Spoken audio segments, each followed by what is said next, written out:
back to Love, Life, and Legacy, the podcast dedicated to helping you navigate these hypersexualized times of ours. And in today's episode, Benji and I are unpacking some advice on how to start your blessing off with a bang, your marriage off with a bang, because there's a bunch of people about to get blessed right now.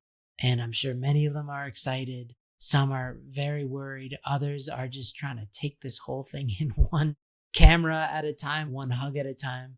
And so we just want to speak from our experience as individuals who went through this process, but also as people who have given care to many, many other people who have gone through the process of going from single to married, and how that looks and how you can get started on the right foot so that you can scale all the good stuff and make more and more amazing memories for years and eons to come. So let's get into it. Howdy, folks. Welcome back to the Love, Life, and Legacy podcast. This is your best buddies right here. Andrew. How you doing, Andrew? Apparently better than you, because I know where I am.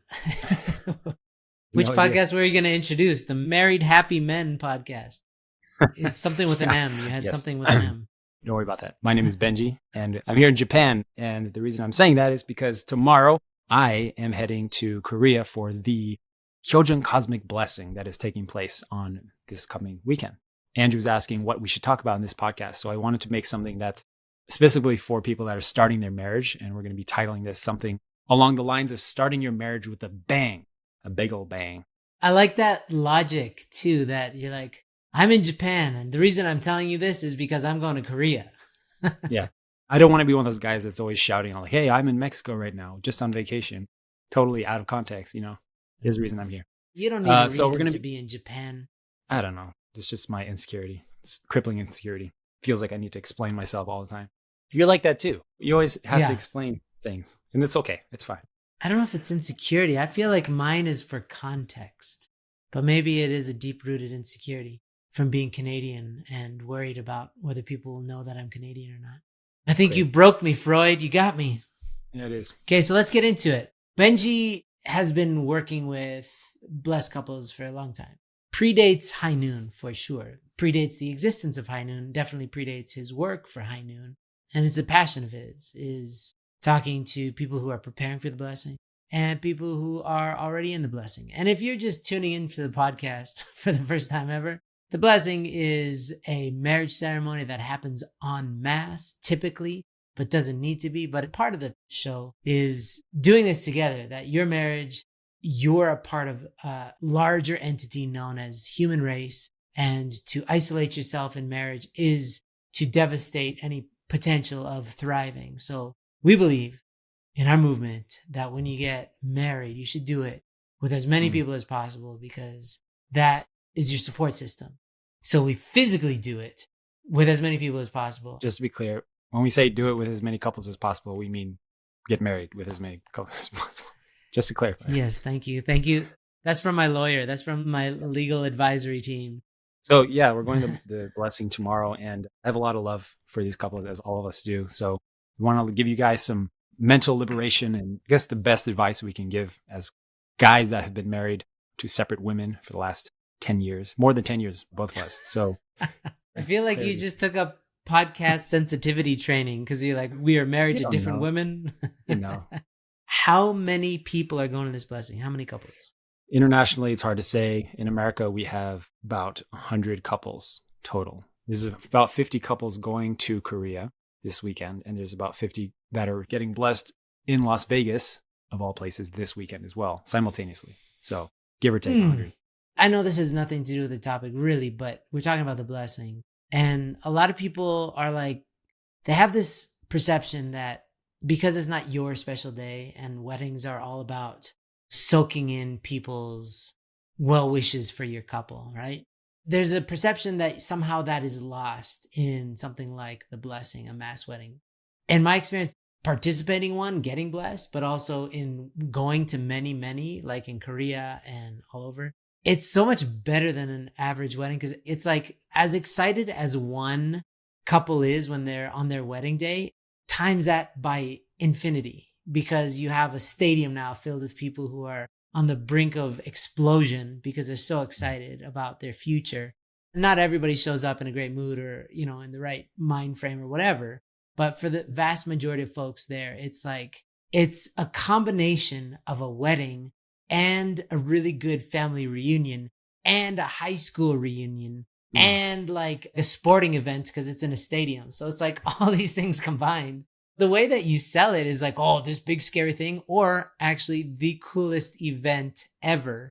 And it is a spectacle for sure, but it's a Yeah. spectacle of grandeur and beauty and cosmic delight. I'll agree with that, Andrew, for sure. Because the entire premise of the blessing is really that it's not about me. It's not even about the couple, which is what a wedding typically is about, right? It's about family and community and the world. So it's nice to be intertwined with a global family in that sense, and making the marriage not just about me, but also for my spouse and also for my family, for my clan, etc. We're going to make this kind of practical for you guys who are wanting to start marriage on the right foot with a bang. And so we've got a few bullet points that Andrew and I have separately made for ourselves, and we're just going to hit them off one by one, if that's all right. Okay. Yeah, this is part 2 of our experiment, right? Where we come individually prepared for a group podcast. So let's see how this goes. Last time it was more of a battle. This time I hope it's more complimentary. Okay, so these are points from our experience in our own reflection of our own marriage and blessing, but also in counseling many, many people or mentoring or whatever it is that we do. So my first point that I thought is really the idea of going slow and steady so that you can scale the good. Now, a lot of people view the blessing ceremony as this experience that you go through and it's a door, but it doesn't automatically mean you just kind of jump right into this new life. You just move right into each other's worlds, to each their own. But just the idea of like taking things slowly, physically, mentally, emotionally, not Mm. pouring so many expectations. Like in the typical world, you have your marriage, and then right after you have your honeymoon, which is traditionally, before the 20th century ruined everything, was like supposed to be the time when you first sleep together.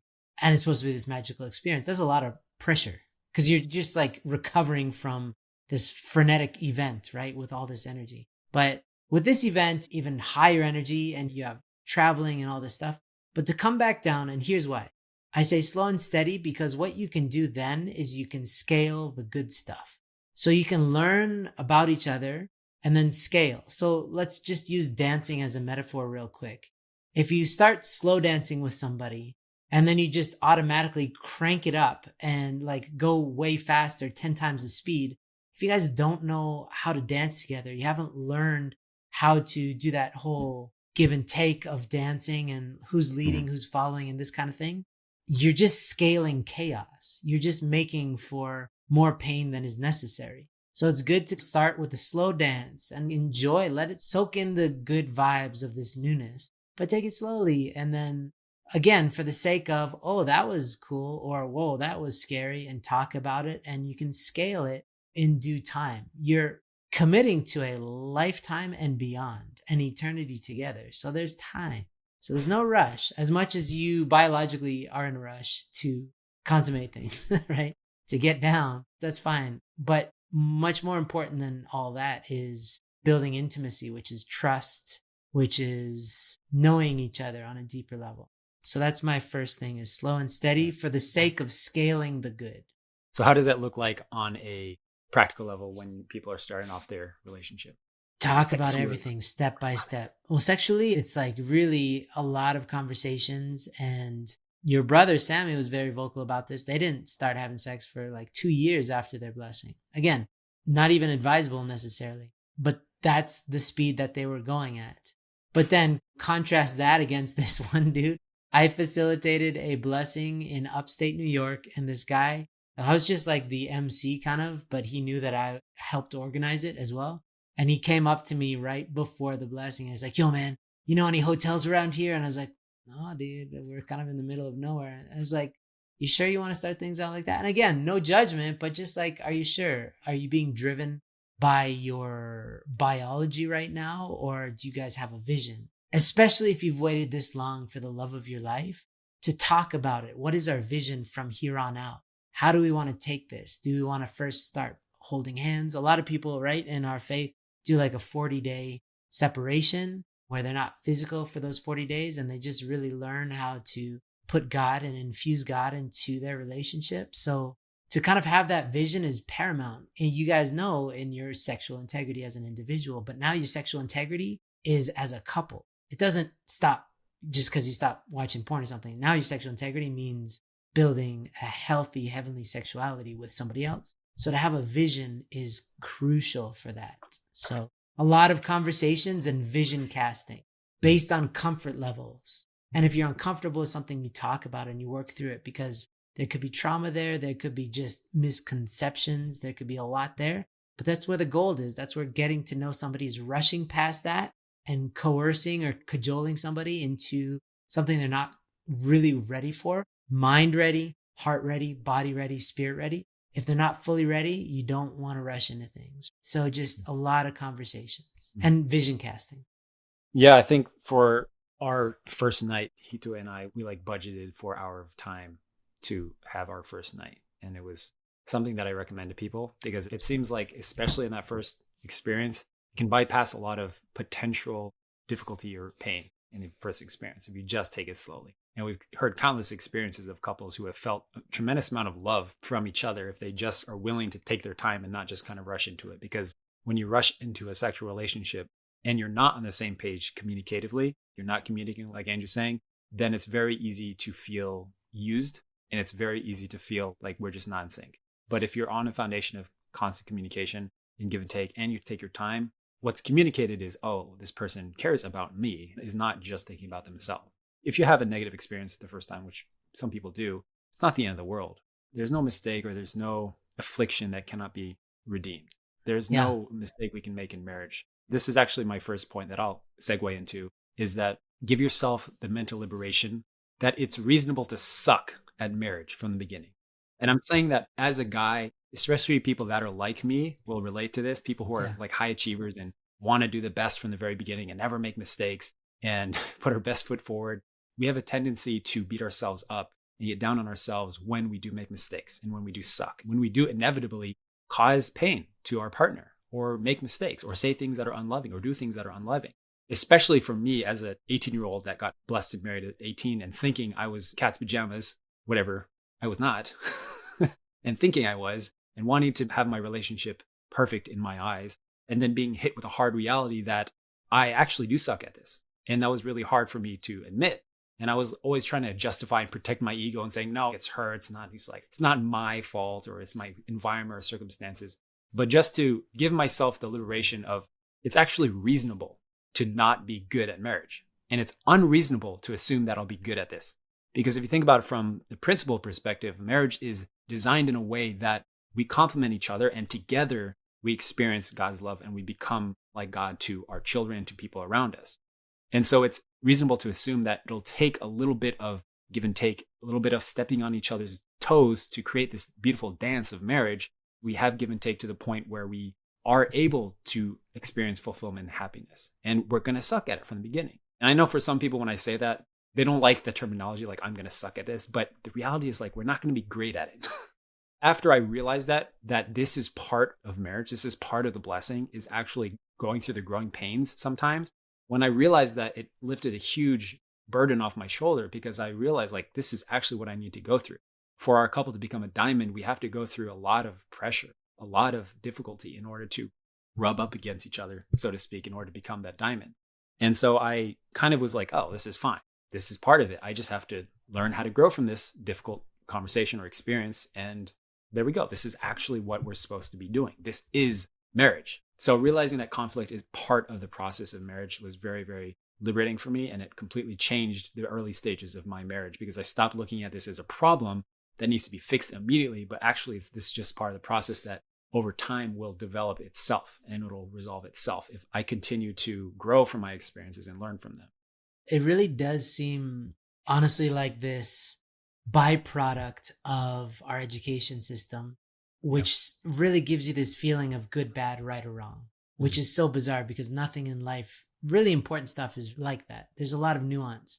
And in marriage and in sexuality, it's not about that. It's about learning. Like, it's a process of growth. And so the other person that you're in a relationship with, the opportunity to not be good at something and give them grace to kind of grow into the role of husband or wife, the idea of like growing into your maturity, that is the heart of God, is like, hey, you guys are born essentially useless and you grow up into these mature beings. And same with marriage. So I like that point a lot, because there's nobody who's great at marriage in the beginning. Because in the beginning, you might feel really good and really natural, but Mm.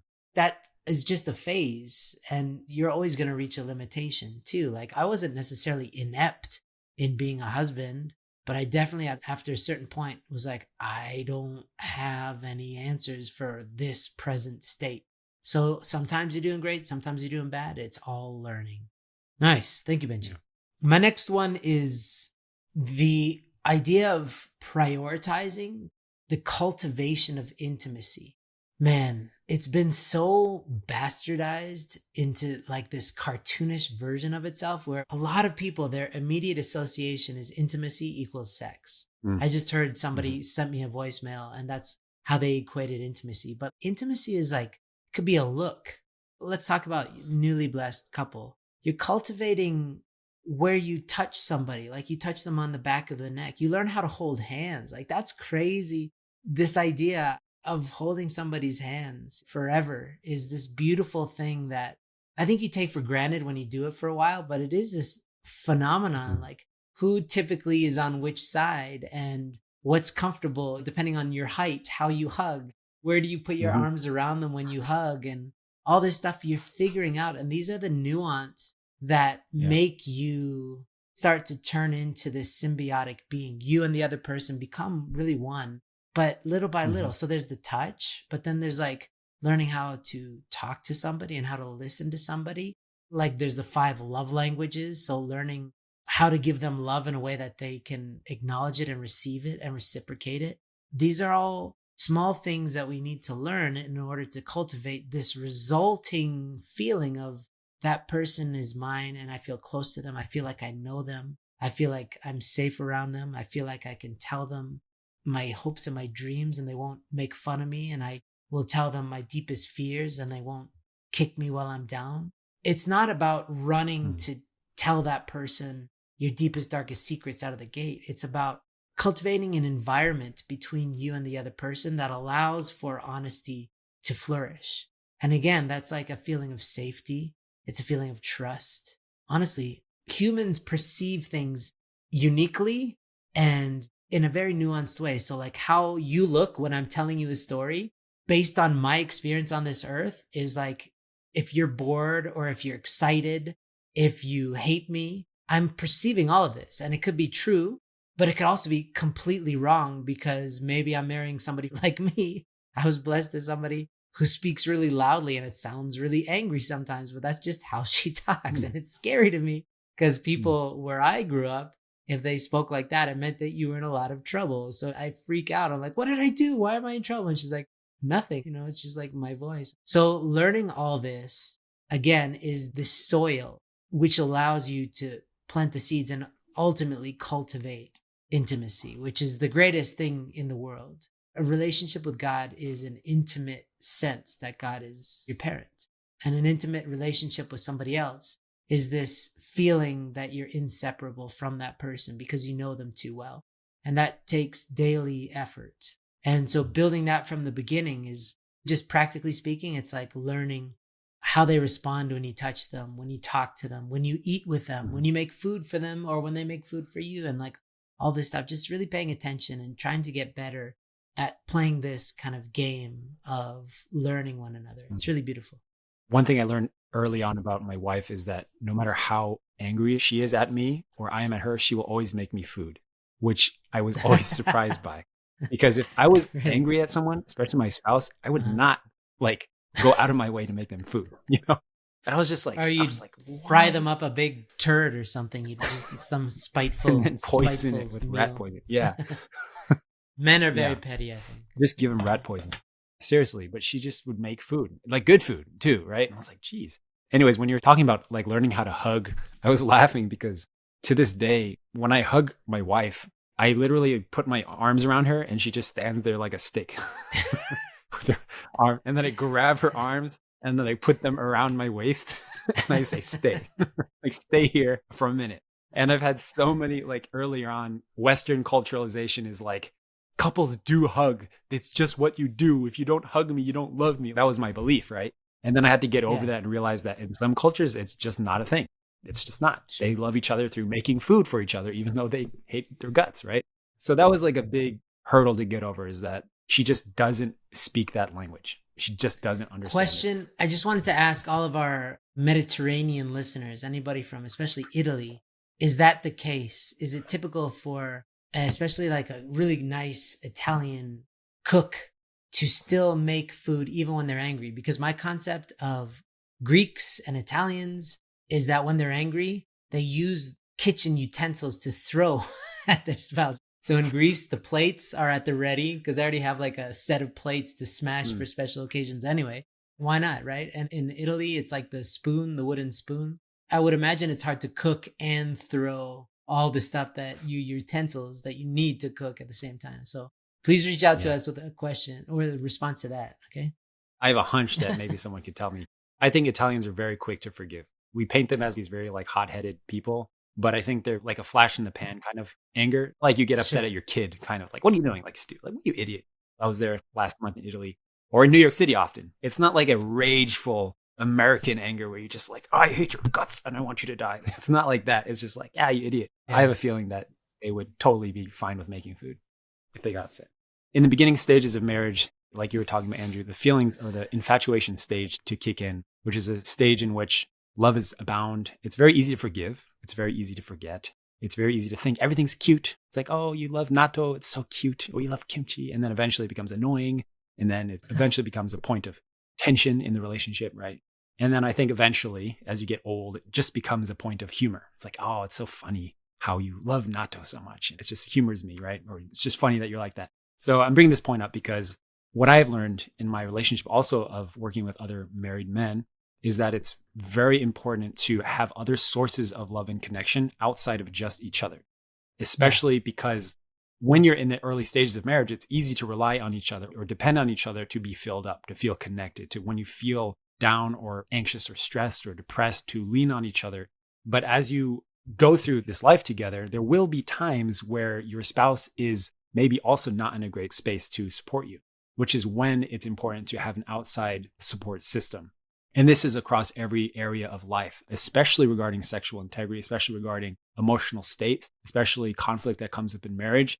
There will be times, like in my own marriage, where I relied so heavily on my wife for affection and intimacy and love and connection and sharing, to the point where it's really great when it's working. But as soon as it doesn't work, as soon as she's having a bad day or she's on her period or there's some conflict happening in our relationship and I don't have anyone else to lean on, anywhere else to go, what typically happens is I try to escape and I try to internalize myself and I bottle it up, and it usually explodes in a not so favorable way. So what I've learned over the years that has honestly saved our marriage tremendously is seeking out support from other sources of love, parental figures, people that I can experience love and connection from, that is not just my wife. Because when you two people are upset at each other, angry, there's conflict in a relationship, it is nearly impossible to experience love from each other.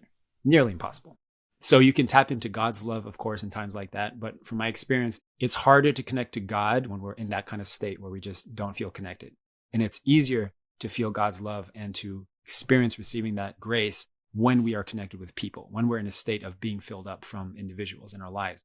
I wish I could just like pray to God and be like, God, forgive me and forgive my wife. And please help us in a relationship, and then feel amazing. But it's hard to do that when my wife's upset at me and I made a mistake. I said something unloving and it's just tension in the relationship.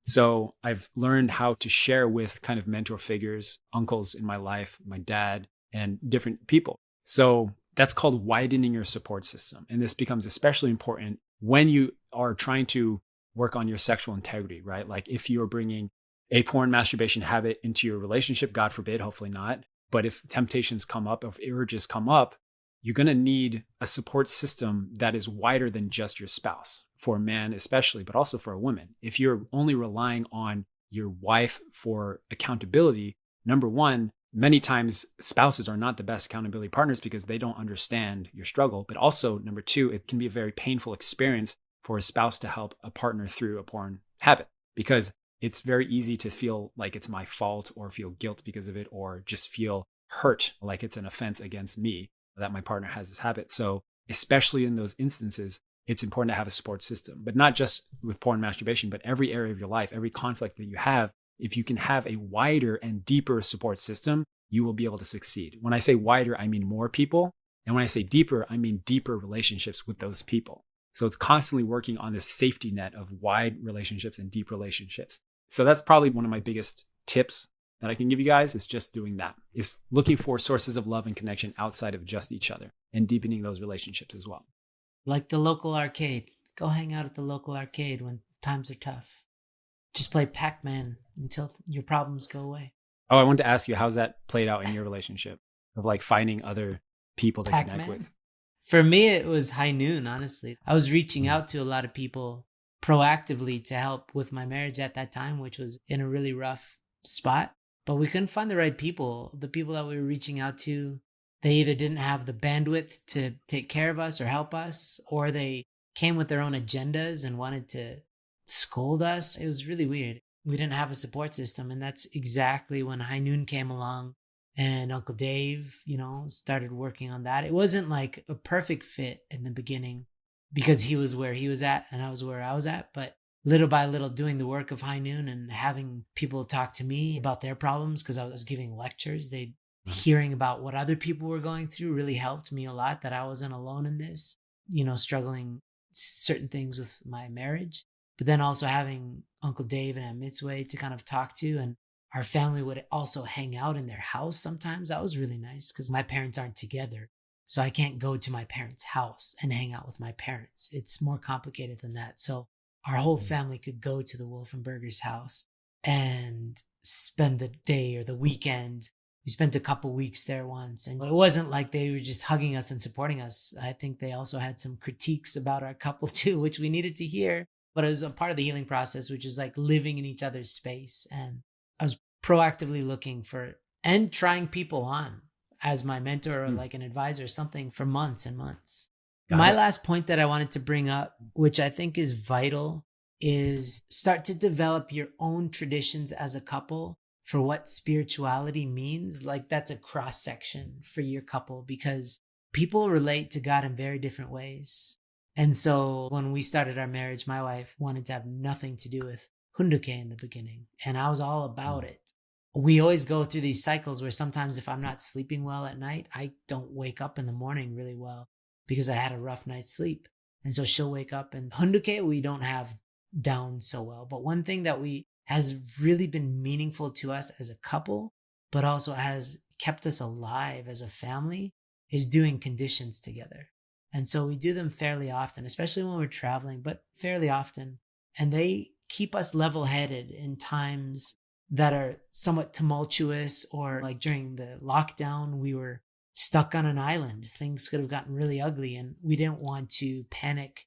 We didn't want to make any rash decisions. So we just really stuck to our guns and said, hey, God, what do you think about all this? And plugged into something beyond our petty little troubles. Well, what's happening in the world today? Well, God's thinking in millennia, right? So like to plug into that energy of things will be okay has saved us so many times I can't even count. But for every couple, it's a little different. Like for some people, they're rock. I remember going to some people's houses and like their thing that keeps them alive is hunduke at a certain time in a certain way.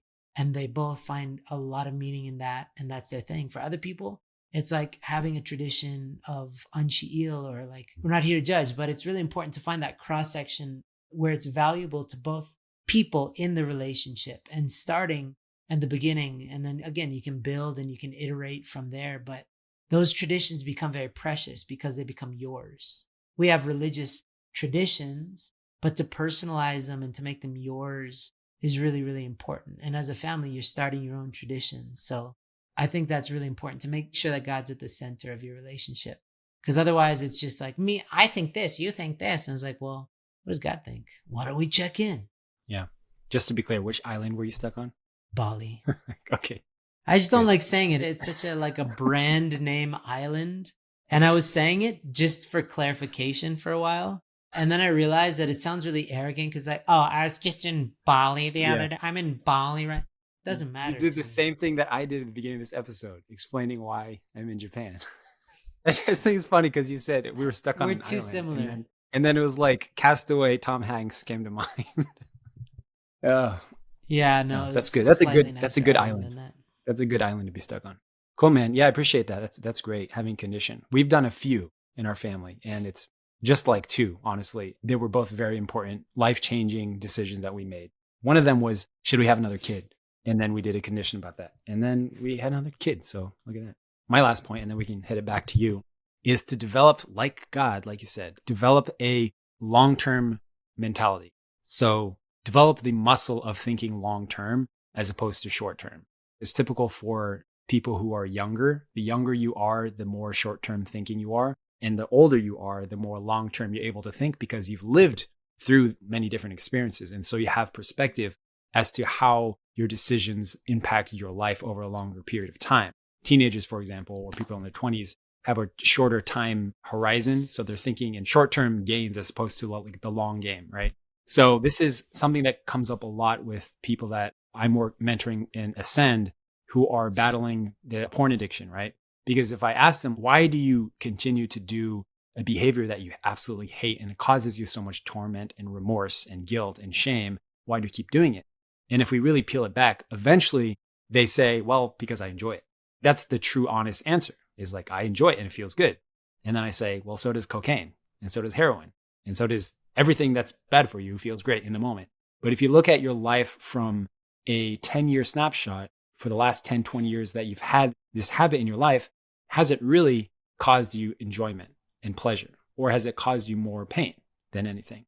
And they're like, well, yeah, actually, if I think about it from 10-year time horizon, it's not a very enjoyable experience because it's caused me so much torment in my life, so much shame, so much up and down emotional roller coaster to the point that I am just feeling desperate now. If you're thinking short term, sure, feels good. If you're thinking long term, feels terrible. It's actually not an enjoyable experience. This concept of thinking long term can be applied to any aspect of your life. And I think that the people that truly succeed in every area, such as exercise, fitness, career, relationships, business, finance, whatever it is, people that are able to see long term and not just get emotional about the short term up and down of whatever, then they succeed because they're able to see if I continue to do X, Y, and Z on this path, eventually I will get there. People who exercise on a frequent or infrequent basis, whatever your goals are, if they see it as like, oh, I'm going to get fit in 3 months, I'm going to get six-pack abs in 2 months, and that's their only goal, and they don't have a long-term goal, then the chances of them getting to their goal are slimmer because either they'll get there and they'll think, oh, like, what's next? Like, I have no other goal past 2 months. Or more likely, they won't get there because it's too arbitrary of a deadline. And then they'll think, oh, well, exercise wasn't for me. Therefore, I'm going to give up. Exercise for eternity is just not something I'm going to touch because I'm not that kind of guy. But if someone's thinking, okay, in 10 years from now, in 20, 30 years from now, this is the person, that man or woman I want to be physically, fitness-wise, or exercise-wise, or career-wise, or relationship, or marriage-wise, or sexual integrity-wise. And then you think backwards and think, okay, if I do X, Y, and Z thing, what are the things that I can do that will guarantee that I'll get there eventually? And people that think like that will have success because then you start thinking, let's take fitness, for example. If you don't eat garbage and just move your body a little more, eventually you'll get there. Like if you're living in a calorie deficit, you will lose weight. This is just scientific. You will eventually. But people that are on these like crash diets where they're trying to get fit for the summer or whatever, most of the time they're not succeeding because they're not thinking long term. So then the question people ask is like, okay, Benji, got it. I want to think more long term. I want to see how porn masturbation is affecting me in long term way and not just thinking about the short term win that I'm getting from it, the short term hit. How do I do that? How do I actually start thinking long term? I'm still trying to figure that out personally because I'm always trying to work on like this ability to think long term instead of short term. But one thing I've noticed that has helped me a lot, and I think I've recommended to a lot of people, is start with exercise.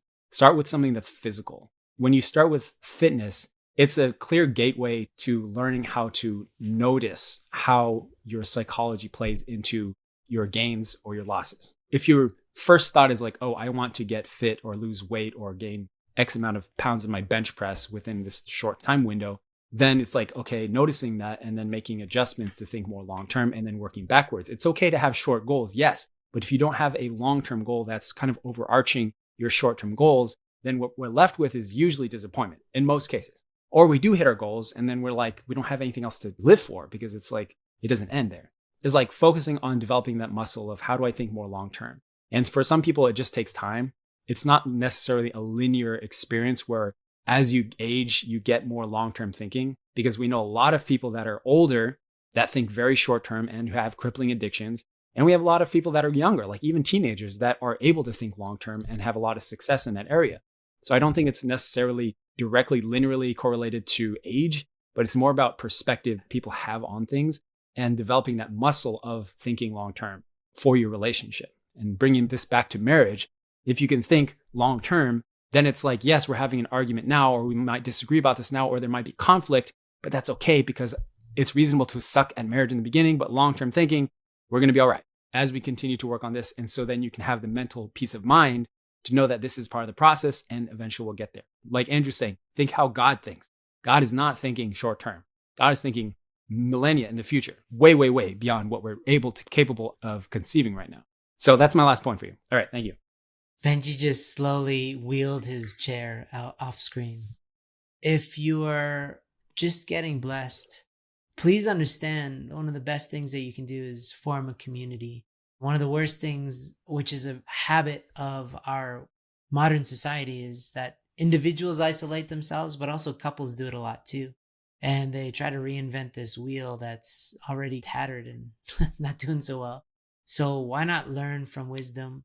Connect vertically to people who've been there, done that, who have gone through difficult stuff and have come out on the other side. But also, if you're getting blessed, hanging out with other people who went to your blessing. There's a reason why there's high school reunions, because that's like my class. I graduated with that class. Same with the blessing.